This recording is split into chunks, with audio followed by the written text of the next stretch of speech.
बिस्मिल्लाहिर्रहमानिर्रहीम। शुरू अल्लाह के नाम से जो बड़ा मेहरबान निहायत रहम वाला है।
তিনি বাস্তবায়ন করে দেখিয়ে দিলেন যে আমার পরে আমার এই অভিষিক্ত করে গেলাম মাওলা আলীকে। এর আদর্শের পথ যদি তোমরা ধরো তাহলে তোমরা আল্লাহর নৈকট্য লাভ করবে, আর যদি এর অন্যথা ঘটে তাহলে তোমরা পথভ্রষ্ট হয়ে যাবে। এটা ছিল আমাদের দয়াল নবীর ঘোষণা। কিন্তু উপস্থিত জনসমুদ্র ওই মুহূর্তে হযরত আলীকে নেতা হিসাবে, নতুন নবনিযুক্ত নেতা হিসাবে গ্রহণ করে নিলেন, আনুগত্যের বায়াত পড়লেন। হযরত আবু বকর, ওমর, ওসমান এরকম আরো শক্তিধর যারা সাহাবা ছিল ওই মুহূর্তে এই ঘটনাটা মেনে নিলেন।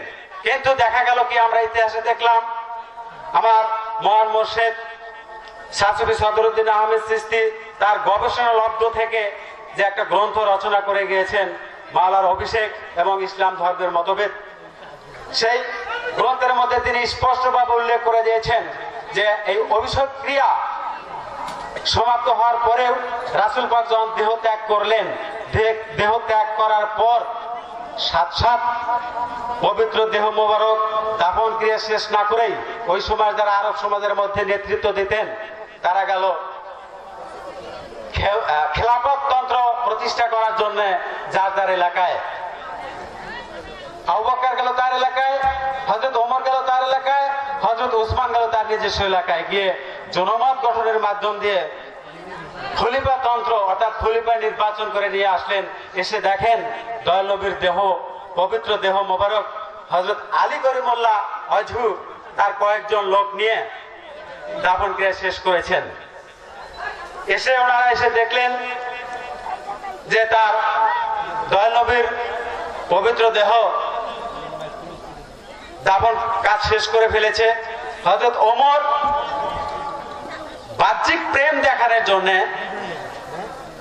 উন্মুক্ত কোষমুক্ত তরবারি ঘুরাইতে ঘুরাইতে বলিতে লাগিল যে রাসূল পাক মারা গিয়েছে, এই কথা যে বলবে আমি তার গর্দান নেব।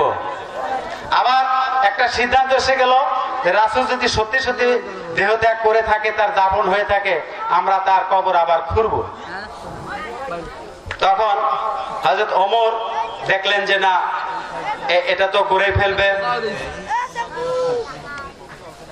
এই অবস্থায় হযরত আলী যখন বুঝতে পারলেন যে কবরটা খুঁড়ে ফেলবে, উনি তার আল্লাহ প্রদত্ত তরবারি জুলফিকার নিয়ে কবরের উপরে গিয়ে বসলেন। হযরত আবু বকর তখন এই দৃশ্য দেখে ওমরকে বললেন, হযরত ওমর তুমি থামো, আমি উহুদের যুদ্ধে শুনেছি মাওলা আলী করিমুল্লাহ ওয়াজহু যেদিন মাটির গোড়ায় শোয়ার হবে তখন তার সাথে যদি আমরা যুদ্ধে লিপ্ত হই তাহলে আমরা কাফের হয়ে মৃত্যুবরণ করব। এই সেই আজকের সেই মাটির ঘোড়ায় ছোঁয়ার হয়েছে হযরত আলী, তার সামনে যাওয়া যাবে না। এইভাবে আমরা এই ঐতিহাসিক 18 জিলহজ তারিখে আমাদের দয়াল নবী আজকের যে গুরুবাদ, আজকের যে সুফিবাদ, আজকে যে পীর মাশায়েখ ওলি আবদার আমরা দেখতে পাচ্ছি, তার ওই ধারাবাহিকতায় আমরা এই বেলায়েতের মাধ্যম দিয়ে জগৎ সংসারে পীর মাশায়েখ পেয়েছি। আমরা তো অনর্থক ভাবে এই রাত জাগা বা পরিশ্রম করা এটা তো আমরা করি না। অনেক আছে আমাদের পাশেই যে এই যারা গুরুবাদের ধারায় আছে, যারা গুরুকে বিশ্বাস করে মানে, এই বিষয়টি এরা পেল কোথায়? এর যথেষ্ট প্রমাণ আছে আল কোরআনের মধ্যে, বিভিন্ন জায়গায়, বিভিন্ন সূরায়, বিভিন্ন আয়াতের মধ্যে স্পষ্ট ভাবে বলে দেওয়া আছে। সময়ের সংক্ষিপ্ততার কারণে স্পষ্ট করে বলা সম্ভব হচ্ছে না। আমার পরে আলোচক বৃন্দ আছে, তারা যদি কিছু কিছু টাচ দিয়ে যান, উল্লেখ করে যান আল কোরআনের মধ্যে কোথায় কিভাবে এই গুরু ধরা, বায়াত করা, মুরিদ হওয়া, কারো কাছে আসলেম করা, আত্মসমর্পণ করা, এই বিষয়গুলো আছে কি না। যেমন সূরা ফাতার 10 নম্বর আয়াতের মধ্যে বলা হলো, রাসূলকে বলতেছেন আল্লাহ পাক, হে রাসূল তোমার হাতে হাত রেখে যারা বায়াত গ্রহণ করে তাদের তুমি বলে দাও ও হাত আমার ওই হাত। এটা কোরআনে প্রমাণ। আবার বলা হলো 5 নম্বর সূরা মায়েদার 45 নম্বর আয়াতের মধ্যে দেখবেন, এখানে বলা হলো ইয়া আইয়ুহাল্লাযিনা আমানুতু কুল্লাহা ওয়াবতাগু ইলাইহিল উছিলা, আমাকে পেতে চাইলে তোমরা উছিলার অনুসন্ধান করো। এটা কি গুরু ধরার কথা নয়? কারণ আল কোরআনটাই তো হচ্ছে, পুরা কোরআনটাই হচ্ছে রূপকে ভরপুর। এই রূপক কথার অর্থ না বোঝার কারণে আজকে আমাদের নিজেদের মধ্যে একটা দান্দিক অবস্থা চলে আসছে, করার কিছুই নেই। 9 নম্বর সূরা আত-তাওবার 119 নম্বর আয়াতের মধ্যে বলা হলো ইয়া আইয়ুহাল্লাযিনা আমানুতু কুল্লাহা আকুনু মা সাদিকিন, তোমরা আমার সান্নিধ্য লাভ করতে চাইলে তোমরা সাদিক লোকের সঙ্গে হয়ে থাকো। আবার সূরা তোহার মধ্যে বলা হলো যে আত্তাবি সাবিলা মান আনাফা ইলাইয়া সুম্মা ইলাইয়া, এর অর্থ হচ্ছে যে আমার দিকে যিনি রুজু হয়ে আছে তোমরা তার পথ অনুসরণ করবে, অতঃপর প্রত্যাবর্তন আমার দিকে। মাধ্যম ছাড়া জগৎ সংসারে কোনো কিছুই ঘটে না। কোরআনের মধ্যে বিভিন্নভাবে এই মাধ্যম ধরার বিষয়গুলো স্পষ্ট হয়ে আছে, যেটা আমরা বুঝতে পারি।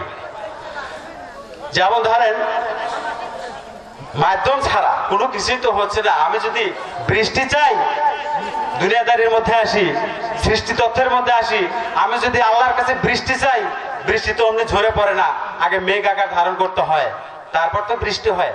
আমি যদি আম খেতে চাই, একটা গাছ রোপণ করতে হয়, ওই আমটা গাছের মাধ্যম দিয়ে আসে। আমি যদি দুধ খাইতে চাই, আমার একটা গাভী পুষতে হবে, গাভীর মাধ্যম দিয়ে আমার দুধটা আসবে। আমি আল্লাহর নৈকট্য লাভ করতে চাইলে আমাকে মাধ্যম ধরতেই হবে জগতের মধ্যে। এই জন্যই পীর মাশায়েখ ওলি আবদার গণের আগমন ঘটেছে। এরা কোরআনের বিধান মোতাবেক এদের আগমন হয়েছে। এদের কাছে না আসলে বোঝার কোনো উপায় নেই। কারণ সূরা আলে ইমরানের 92 নম্বর আয়াতের মধ্যে বলা হলো, লান তানালুল বিররা হাত্তা তুনফিকু মিম্মা তুনফিকু, এরকম একটা আয়াত আছে যে কঠিনকালে তুমি কল্যাণ লাভ করতে পারবে না যতক্ষণ না পর্যন্ত তুমি তোমার প্রিয় বস্তু দান না করবে। এটা আমাকে কে শিখাবে? একজন হক্কানি ইনসানে কামেল পীরের কাছে না যাওয়া পর্যন্ত আমি আসলে কি দান করব, কিভাবে করব, দানের বস্তুটাই কি, তিনিই তো শিখিয়ে দেবেন। যাকে আমি আর আমার বক্তব্য বাড়াতে চাই না। আমার কথা যদি কেউ কষ্ট পেয়ে থাকেন, তোমার সুন্দর দৃষ্টিতে দেখবেন। বহু দূর থেকে এসেছি, আমরা এখানে অসহায়, অনেক কিছু বলা ছিল, সঙ্গত কারণে বলা যাচ্ছে না, সময় যেহেতু কম। আমি আবার উপস্থিত সবার কুদরতি চরণে ভক্তি জ্ঞাপন করে আমি শেষ করছি। আল্লাহ হাফেজ, জয় গুরু। বিসমিল্লাহির রহমানির রহিম। অত্যন্ত সুন্দর এবং সাবলীলভাবে তার কথাগুলো উনি বললেন, আমরা শোনার জন্য আসছি। আমি দৃষ্টি আকর্ষণ করছি যারা রাস্তায় আছেন, আমি বারবার তাদেরকে দৃষ্টি আকর্ষণ করছি। এটা কিন্তু যাত্রা মঞ্চ নয়। আপনারা রাস্তায় দাঁড়িয়ে আমাদের অনুষ্ঠানে বিঘ্ন ঘটাবেন, এটা কিন্তু আমাদের কাছে কাম্য নয়।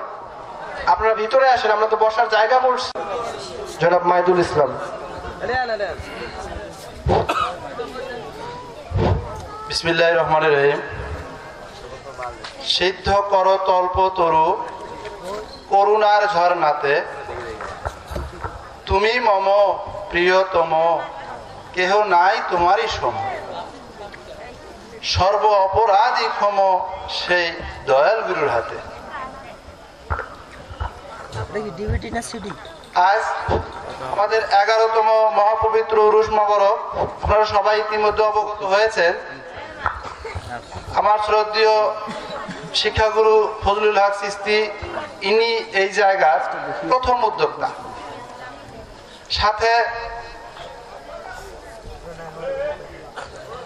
নুলু মামা আছে, হামিদুল ভাই আছে, আরো অনেকেই আছে যারা, যেমন আমার মোস্তাকিন ভাই আছে, যারা অতি কষ্ট করে এই অনুষ্ঠানের অনুপ্রেরণা এবং অর্থ দিয়ে সার্বিক সহযোগিতা করেছে। তারা সহ এবং উপস্থিত সকলের প্রতি আমার ভক্তি, জয় গুরু। আজকে অনেক সুন্দর সুন্দর কথাবার্তা আপনারা শুনলেন। 632 খ্রিস্টাব্দে 18 জিলহাজ ঘটে যাওয়ার বর্ণনা খুব সুন্দর করে আমার ভাই লালচান শিকদার দিয়েছে। আমার কথাটা ওখানে ওইটুক যেটুক বলেছে ওটুক বলার আর আমার প্রয়োজন নাই। আমি সংক্ষিপ্ত আকারে 2-4টি কথা বলবো। এরপরে আমার শ্রদ্ধেয় মামা আছেন মান্নান চিশতি সাহেব, সোনাপুর হাই স্কুলের একজন হেডমাস্টার, উনিও আসছেন। উনিও আপনাদের সামনে কিছু কথাবার্তা বলবেন। সময়ও আমাদের খুব নাই। 632 খ্রিস্টাব্দে রসুল ওফাত প্রাপ্তর মাধ্যম দিয়ে হযরত আলীকে রেসালতের যোগ্য প্রতিনিধি হিসেবে গঠন করে গিয়েছেন। বিষয়টা আপনারা বলতে পারেন যে কেন হযরত আলীকে এই রেসালতের ধারক, বাহক এবং যোগ্য প্রতিনিধি হিসেবে কি আর কেউ ছিল না? যদি থাকতো তাহলে এই রেসালতের ধারক, বাহক মাওলা আলীকেই বা কেন দেওয়া হলো? প্রশ্ন জাগে না আমাদের? প্রশ্ন জাগে? প্রশ্ন জাগাটাই স্বাভাবিক। এর যথেষ্ট অ্যান্সারও রয়েছে। আমরা বিভিন্ন ধর্মমূলক অনেক কথা উনি নিজেই বলে গেছে। তার অসংখ্য হাদিসের মধ্যে প্রমাণ রয়ে গেছে। এই হাদিসগুলো যদি আমরা দেখি তাহলে আমাদের এই প্রশ্নটা যে উদয় হয়, হযরত আলী কেন প্রথম এবং রিসালাতের ধারক এবং বাহক হলো, এর উত্তরটা আমরা পেয়ে যাব। রাসূল উম্মে কাঞ্জুম নামে একটা গ্রন্থের মধ্যে বর্ণনা করা আছে, যেটা এটা সেই আলী যার জন্মগ্রহণ করা হয়েছিল পৃথিবীর সবচেয়ে বৃহৎ কাবা ঘর, সেই কাবা ঘরে, এবং রসুলের মুখশ্রিত লালার মাধ্যম দিয়ে হযরত আলী করিমুল্লাহ হুজুর জীবনযাত্রা শুরু হয়। ইউনাইবেল মুআদ্দেদা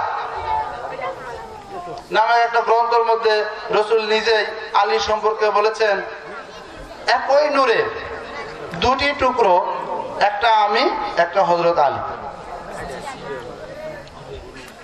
এবং উম্মে কানজুলের মধ্যে আরো বিভিন্ন জায়গায় উনি বর্ণনা দিয়েছেন যে আখিরাতের দিন সব নবী তার ছেলে সন্তানদেরকে নিয়ে গর্ববোধ করবে, যেমন আদম গর্ববোধ করবে তার ছেলে শীষ আলাইহিস সালামকে নিয়ে, আর আমি গর্ববোধ করব হযরত আলীকে নিয়ে। কথা বুঝছেন? আরো প্রবন্ধক সংকলনের মধ্যে বলা হয়েছে, রসুল বলেছেন, একই টাকা, এ পিঠ আমি, ও পিঠ হযরত আলী। এবং আরো বলেছেন রসুল পাক নিজেই, মসজিদের আর সকল দরজা বন্ধ করে দাও, একমাত্র আলীর দরজা খোলা রেখে। আরো বলেছেন, আমার ঋণ আমি শোধ করব, নতুবা আলী শোধ করবে। আরো বলেছেন, আলী আমার কাছে যদি কেউ বায়াত গ্রহণের জন্য আসে, আমার কাছে যদি কেউ বায়াত গ্রহণের জন্য আসে, তাকে সত্যায়িত করার জন্য আমি আলীর কাছে পাঠিয়ে দিই। আলীর কাছে সত্যায়িত না হওয়া পর্যন্ত সে আমার বায়াতের মর্মটাই বুঝবে না। এবং উনি আরো বলেছেন, এটা সেই আলী যে আলী আল্লাহর পক্ষ থেকে জুলফিকার নামক তরবারি হিসাবে তাকে দেওয়া হয়েছে। এটা সেই আলী, আমি জ্ঞানের শহর, আলী তার প্রবেশ সিংহদ্বার। এটা সেই আলী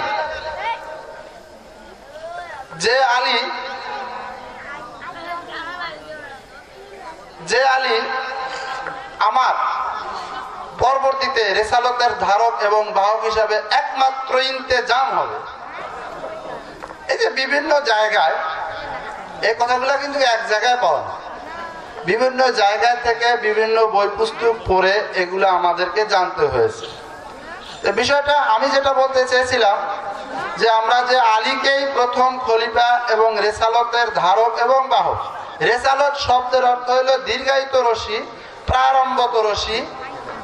এই প্রারম্ভত রশি রসুল বলেছেন, আমি থাকবো না, আলী থাকবে, আলী থাকবে না, ইমাম হাসান থাকবে, হাসান থাকবে না, হোসাইন থাকবে, হোসাইন থাকবে না, ইমাম নাকি থাকবে, ইমাম নাকি থাকবে না, জয়নাল থাকবে, জয়নাল থাকবে না, জাফর সাদেক থাকবে। এরকম 12 জন ইমামের কথা রসুল নিজে ঘোষণা দিয়ে গেছেন জীবনোদ্দশায় বেঁচে থাকতে উনি। এতগুলা রেফারেন্স, এতগুলা কথা থাকার পরেও আমরা কি বলতে পারি রসুল কেন আলীকে প্রথম রেসালতের ধারক বাহক করলো? পারি? এর অ্যান্সার আমাদের জানা আছে না? এখন প্রশ্নটা হলো, যারা এই খেলাফতের বিরোধিতা করলো, খেলাফতকে ছিনিয়ে নিয়ে তারা ব্যতিক্রম রাস্তায় এবং ভুল পথে ধাবিত করলো, তাদের সম্পর্কে কোরআন এবং হাদিসে কয়টা রেফারেন্স আছে? আপনারা যদি কেউ এ বিষয়ে জানেন, আমাকে আজকে না আগামীকাল অবগত করবেন, যে তুমি যে আলী সম্পর্কে যে রেফারেন্সগুলো আমাদেরকে শোনাইলা, যে রেফারেন্সগুলো দিলা, এই রেফারেন্সগুলো যথাযথ যুক্তিক এবং হাদিস কোরআনে আছে কি না, থাকলে আমাদেরকে দেখাবো। আর আমি বলবো যে আপনারা যদি এই হযরত আলীকে রেসালতের ধারক এবং বাহক হিসাবে প্রথম সিরিয়ালে গ্রহণ করে না নেন, না নেওয়ার পিছনে তো একটা যুক্তি আছে নাকি নাই? না নেওয়ার পিছনে যুক্তি নাই? সেই যুক্তিগুলো আমাকে দেখাবেন, আমি আপনাদের কাছে দেখতে চাই। তো যাই হোক, অনেক কথাবার্তা হয়ে গেল, আপনারা ধৈর্য সহকারে আছেন এবং বসুন। অনেক অনেক কথাই বলার আছে এবং অনেক লোকও আছে আমাদের, তাদের মাধ্যম দিয়ে এই কথাগুলো শুনবেন। জয় হোক আমাদের সবার, জয় হোক মহান মোর্শেদ সদরুদ্দিন আহমেদ চিশতির। আমি এই কথা বলেই আমার কথা এখানে সমাপ্তি টানলাম। আবারও আপনাদের প্রতি জয় গুরু।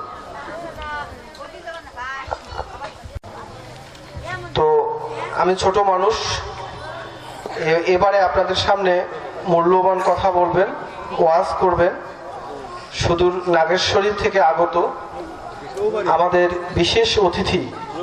তার আগে আমি ক্ষমা চেয়ে নিচ্ছি, আজকে আমাদের যিনি প্রধান অতিথি ছিল অর্থাৎ সভাপতিত্ব করত আমাদের জাকিরপাশা ইউনিয়নের সম্মানিত চেয়ারম্যান জাহিদ সরারদি বাপ্পি, উনি কিছু গুরুত্বপূর্ণ কাজে আসতে পারেনি, 11টার দিকে আসতে চেয়েছেন, আমরা তার জন্য অপেক্ষমান। তো আজকে আমি বিশেষ অতিথি জনাব মান্নান চিশতি, উনি আমাদের রৌমারীর থেকে আগত, তার মহামূল্যবান কথাগুলো শুনবো আমরা।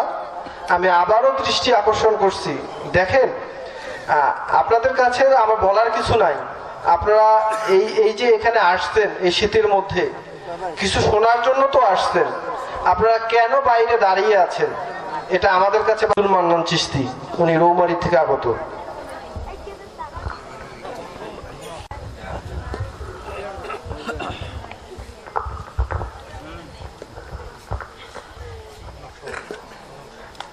বিসমিল্লাহির রহমানির রহিম। আজকের এই পবিত্র রজনীতে একটি সুন্দর অনুষ্ঠানের আয়োজন করেছেন আমার স্নেহভাজন জনাব ফজলুর রহমান চিশতি। 11তম খেলাফত দিবস। এটা হলো মূলত ফজলুল হক সাহেবের খেলাফতের 11তম দিবস। এই দিবসটা প্রতি বছরে পালন করেন। এর আগে মাঝে মধ্যে আমি আসছি, এরকম অনুষ্ঠানে আসছিলাম একবার। আজকের অনুষ্ঠানে এসে সত্যি ভালো লাগছে এই কারণেই যে অনেক সাধু গুরুজনের উপস্থিতি, সেই সাথে দুঃখ প্রকাশ করি। মানুষ কিছু মানুষ রাস্তায় দাঁড়িয়ে আসছে, ওরা আসবে কখন জানেন? গান শুরু হবে তখন এসে হাজির হবে। বিভিন্ন রুচি বিভিন্ন জাতের মানুষ আমাদের মাঝে আসে, ওদের দৌড় দিয়েও লাভ নেই। এখনো তারা এই বিষয়ের প্রতি আনন্দ পায়নি। আমরা যারা আনন্দ পেয়েছি ছবির দর্শন বা গুরুবাদ, এবছর লালন মাজারে গিয়েছিলাম, সেখানে প্রতিপাদ্য ছিল মানুষ ভজলে শোনার মানুষ, লালন বলছে কথা। আমরা ব্যাখ্যা বলতে পারবো না, সে জ্ঞান আমাদের নাই। আমরা পুঁথিগত বিদ্যা নিয়ে সমাজে অনেক কথাই বলে থেকে আজকে কয়েকজন বক্তা খুব ভালো কথা বলছে, কিন্তু আমরা ভয় পাই যে সমাজ যেভাবে প্রচলিত শাসন ব্যবস্থা আছে আর আমরা যাহা বলবো তা একটু পুরাতন এবং যেটা সত্যি। এই জন্য কথা বলতে গিয়ে আমরা ভয় পাই যে এখানে সেই পরিবেশটা আছে কিনা। তবে আমার ধারণা, আমার পূর্ববর্তী বক্তা লালসার সাহেব, মাহিদুল ইসলাম সাহেব যাহা বলেছে, আমার মনে হয় যে যদি এর কিছু অংশ আপনাদের মধ্যে এটা আলোড়িত করে তাহলে বিষয়টা সম্পূর্ণ জানার চেষ্টা আপনারা করবেন, আমার মনে হয়। যাই হোক, যেটা বলতে চেয়েছিলাম, ওনারা মাওলার অভিষেক অনুষ্ঠানটি হলো খেলাফত দিবসের 11তম। এই দিবসে আমরা একটু ব্যতিক্রম আলোচনা করতে চাই এই কারণে যে যেহেতু এই এলাকাটা আমাদের এলাকার কথা বলতেছে, আমাদের এলাকায় প্রায়ই মানুষ গুরুবাদী, প্রায় শতকরা 95% মানুষ গুরুবাদী। তারা কোনো না কোনো গুরুকে বিশ্বাস করে, স্বীকার করে ও তাদের কাছে বয়াত ধারণ করেছে। তো এখানকার সামাজিক অর্থনৈতিক অবস্থা ভালো, কিন্তু সাংস্কৃতিক এবং ধর্মীয় চিন্তা চেতনা কিরকম এটা আমাদের ভালো জানা নাই, এজন্য আমাদের সংশয়ও থাকে।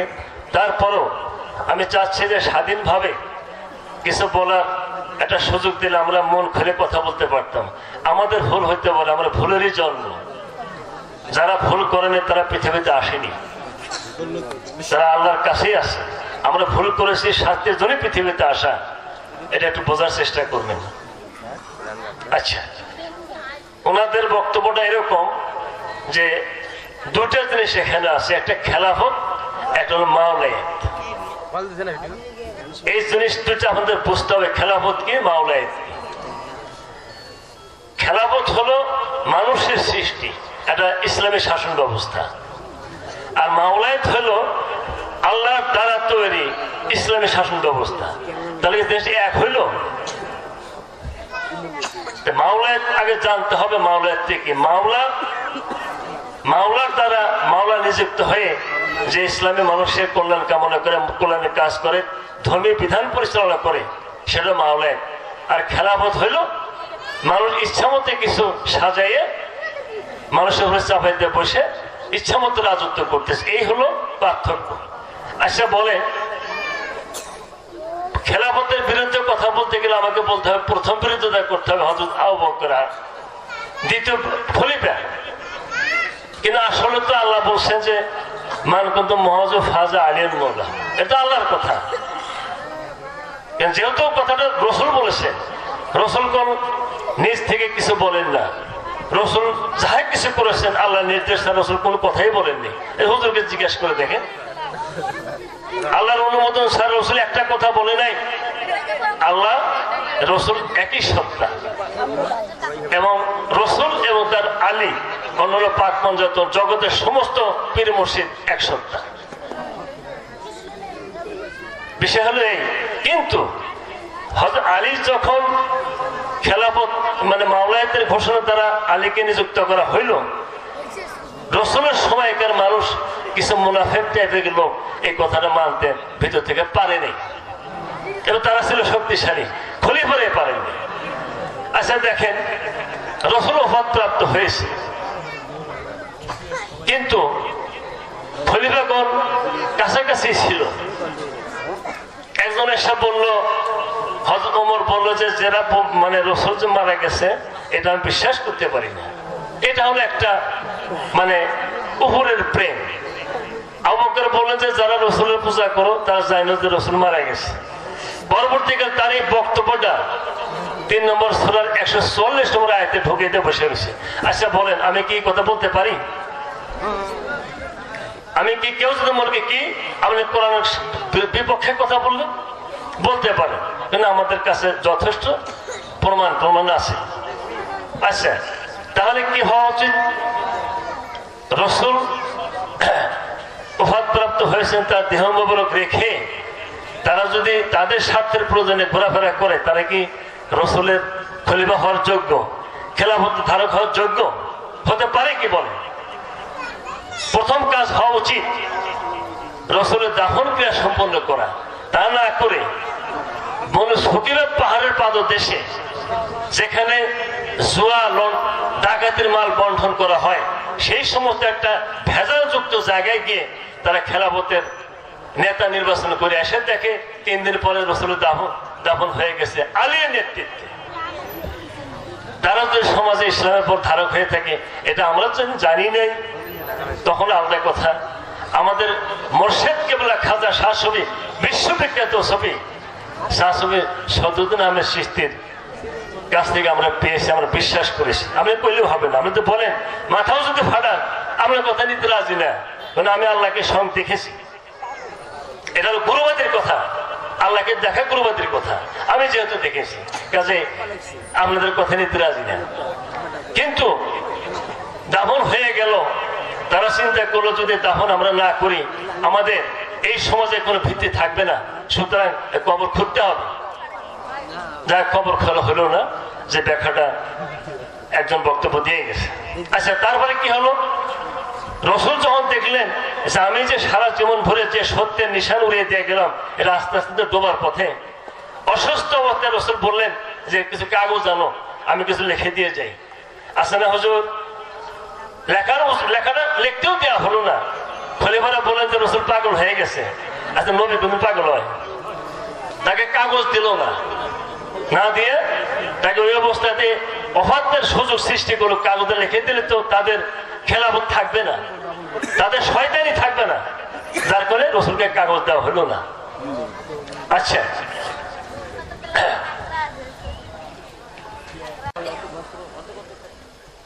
যাই হোক,